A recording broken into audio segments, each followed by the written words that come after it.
ವಿದ್ಯಾರ್ಥಿಗಳ ಆಕ್ರೋಶಕ್ಕೆ ಮಣಿದ್ರ ಶಿಕ್ಷಣ ಸಚಿವ ಧರ್ಮೇಂದ್ರ ಪ್ರಧಾನ್ ರಾಜೀನಾಮೆ. ನೀಟ್ ಪ್ರಶ್ನೆ ಪತ್ರಿಕೆ ಸೋರಿಕೆ ಪ್ರಕರಣದ ಹಿನ್ನೆಲೆ ದೇಶಾದ್ಯಂತ ನಡೆದಂತಹ ವಿದ್ಯಾರ್ಥಿಗಳ ಪ್ರತಿಭಟನೆಗಳ ನಡುವೆ ಕೇಂದ್ರ ಶಿಕ್ಷಣ ಸಚಿವ ಧರ್ಮೇಂದ್ರ ಪ್ರಧಾನ್ ತಮ್ಮ ಸ್ಥಾನಕ್ಕೆ ರಾಜೀನಾಮೆ ನೀಡಿದ್ದಾರೆ. ಧರ್ಮೇಂದ್ರ ಪ್ರಧಾನ್ ರಾಜೀನಾಮೆಗೆ ಜಂತರ್ ಮಂತರ್ನಲ್ಲಿ ಪ್ರತಿಭಟನೆ ನಡೆಸುತ್ತಿದ್ದ ಕಾಕ್ರೋಚ್ ಜನತಾ ಪಾರ್ಟಿ ಪ್ರಮುಖ ಬೇಡಿಕೆ ಇಟ್ಟಿತ್ತು.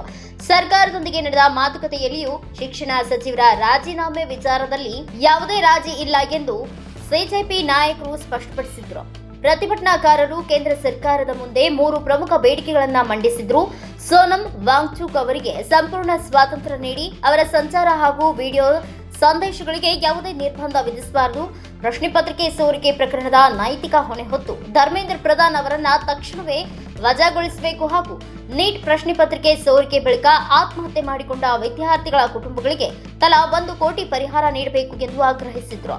ಧರ್ಮೇಂದ್ರ ಪ್ರಧಾನ್ ರಾಜೀನಾಮೆಯೊಂದಿಗೆ ಕೇಂದ್ರ ಸರ್ಕಾರ ಶಿಕ್ಷಣ ಕ್ಷೇತ್ರದಲ್ಲಿ ಮತ್ತಷ್ಟು ಸುಧಾರಣಾ ಕ್ರಮಗಳನ್ನು ಕೈಗೊಳ್ಳುವ ನಿರೀಕ್ಷೆ ಮೂಡಿದ್ದು, ಪರೀಕ್ಷಾ ವ್ಯವಸ್ಥೆಯಲ್ಲಿ ಪಾರದರ್ಶಕತೆ ಮತ್ತು ವಿಶ್ವಾಸ ಮರುಸ್ಥಾಪಿಸುವ ಕುರಿತು ಸರ್ಕಾರದ ಮುಂದಿನ ನಿರ್ಧಾರಗಳತ್ತ ದೇಶದ ಗಮನ ನೆಟ್ಟಿದೆ. News desk, Kannada Janashree news.